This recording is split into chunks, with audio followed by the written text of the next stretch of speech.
Hi everyone, this is Renee from the iPhoneblog.com and I'm back, baby! I've got my iPhone 3G back with my Gela skin on it, the rather anemic 2.0 megapixel camera, and I'm going to do the quick little hardware tour even though I'm sure you all know it by now. We've got the volume toggle and the mute unmute button, and when it's unmuted it's in line with the volume toggle, which is a nice little bit of fit and finish there.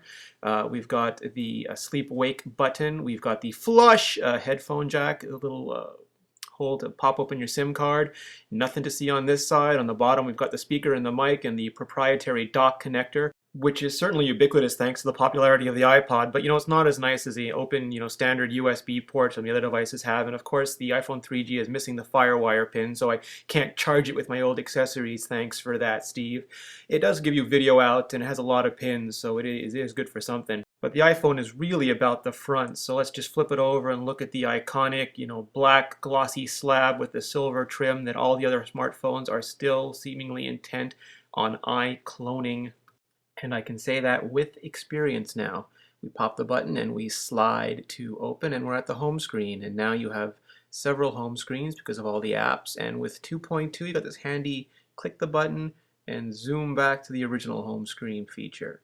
Let's take a look at some of the other stuff that's new in 2.2 because I haven't gotten a chance to play with it much yet. We'll start off with Google Maps. I've said before the iPhone benefits from having both Apple and Google working on it, and this is an example. You have Google APIs, they provide this huge fire hose of data, but Apple builds their own clients. They take those APIs and they run with them. And here you can see Google directions, and you have walking directions and bus directions and driving directions, and they all give you a slightly better optimized route, and you can even drill into the bus directions and choose your departing time. You get the very nice interface to do that with. It uses a lot of perceptive techniques, things that you're familiar with, to get you to interact with them. They really cue you on how to use the user experience, which is something that I found missing on every other device. They never gave you hints of how best to use their interfaces, where here, most of the time, it's pretty obvious. And right now, I'm just, getting directions from around New York City between Grand Central Station and the Apple Store, and I'm just, going through them. And the little details, I don't see it on this one, but for example, when I use it, I get the bus fare, train fare, combined fare, lots of little things. And one of the other new features, of course, is Street View, and I missed it there. It's harder to look through the camera. Did I get it? Yes, Street View, which lets you actually look around. They don't have Street View in my area yet, but in New York City, it's got plenty of it, and you can, tap the arrows to move around. And I'm running on 3G now, so it'll take a second to load the data, but you can pan around and take a look, and oh, there it is, there it is.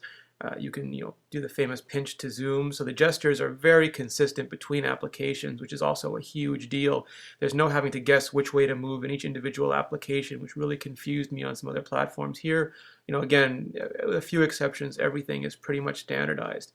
Here I can pop right back into the map directions application, and I can zoom out of here. Another nice new feature is podcast downloading, and people will say that the iPhone doesn't multitask, but it really does. It just doesn't allow third-party applications to multitask yet, and you can get into a big debate about whether you should be allowed to manage your own device or whether Apple wants to prevent general consumer users from having a lot of bad experiences, but the built-in Apple apps do multitask. So here, I wanted to get the latest iPhone live podcast, which was missing from my stream. So I just tapped on the title, and now it's going to start streaming it. And I can look around. When I'm done, it's gonna start picking up the there. Where is it? Where is it? There it is. iPhone Live. And it'll start loading it. It's using the QuickTime plugin, which is what it uses to play videos in mobile Safari, which is why it said it was loading the movie. But the iPhone Live podcast is playing, and I'll try to leave the audio on in the background so you can hear it over me talking. But now I can, start moving around here. I can go to other applications, like here I'm going to go to the website, see what the latest headlines are on the blog. I can move around. Gotta wait for it to load. I'm on 3G. I'm on an iPhone optimized site, which more and more sites are becoming these days. Give it a second here. There we go. Good. Now I can go all the way through it. Um, zoom back up. And the scrolling is it's not like those resistive screens I was playing around with. Oops, nope, I hit the wrong link. That's one of the disadvantages of not having a back button. Except on the browser, I do have a back button. It's just a soft back button, not a hard back button like the other one. Again, I might be hitting it wrong because I'm trying to look through a camera while I do this. Where's the one I wanted? There we go, Smartphone Round Robin Live, which we recorded just earlier tonight when I'm recording this. So here I can go, I can look at the little round robin, awesome graphic. Take a look around, I can zoom back out here. Try something else, I can go into the iPod app.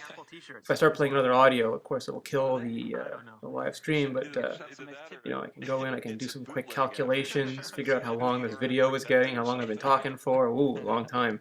And eventually, you know, if I want to, I can go back into the iTunes app, which now has the podcast, and there we go, you know, it's still streaming, a minute 38, a minute 39. You know, I can stop it and start it.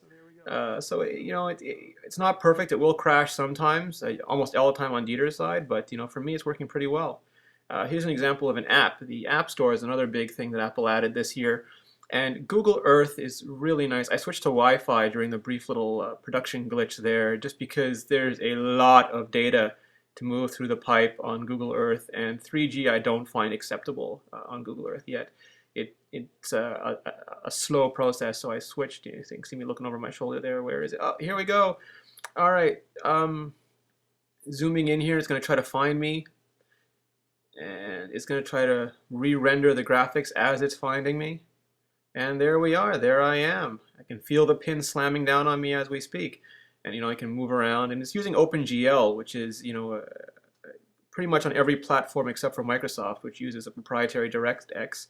But you know, they managed to actually put, along with, you know, the BSD networking and the Darwin kernel, you've got OpenGL and OpenAL, and you know, there's already plans apparently to put OpenCL into the next generation iPhone. So you've got real desktop class computing power here, which, you know, I also didn't find on the other platforms. And you can see it here too on a game. You know, so here I'm playing a little racer, and you know, the accelerometer lets me transition while I'm playing the game, and it's hard playing the game through a camera. Not that I'm great at it anyway. But you know, this is throwing around some serious polygons here for what's essentially, you know, a smartphone, and you know, maybe it's no brick breaker or you know, something like that. But you know, it does really well for itself. Apple is, you know, theoretically challenging the PSP and the DS to a bit of a throwdown, and you know, it may not have the dedicated hardware of some other platforms, but overall, it's providing some pretty compelling experiences. And because it's got built-in GPS and it's got, you know, 3G networking, stuff like that, you can have really amazing connected experiences. I can listen to someone playing the same app in a different part of the world and cycle through it and share my own content as well, and my own presence, my own location. I can, you know, it's got casual gameplay like the Wii as well. It doesn't have to be a 3D render horse, but developers can see that, you know, they can make these kind of applications on the iPhone, and people can see the kind of applications being made, and it sort of starts to fuel its own cycle there. That's what's making the iPhone, I think, very exciting going into 2009. Anyway, that's it for me this year. I want to thank everybody, especially those people who helped me on all the forums and on all the different sites. And I want to remind everyone to go to smartphoneroundrobin.com and follow all the threads so you can win all the phones. The iPhone blog is giving away an iPhone 3G along with a case-made case and a Bluetooth headset. So enter every thread you can, every day you can, and good luck. Thanks, everyone. It looks like you should be able to make a text entry, but you can't make it. It's absolutely unmakeable. What's going on here? I do, but the Palm Treo Pro is neither a Palm nor a Treo nor Pro. The hardware is made by HTC. Why isn't this working? It's horizontally. Why can't... this is so frustrating. It really is addictive in all sense. You're done. Okay, bye.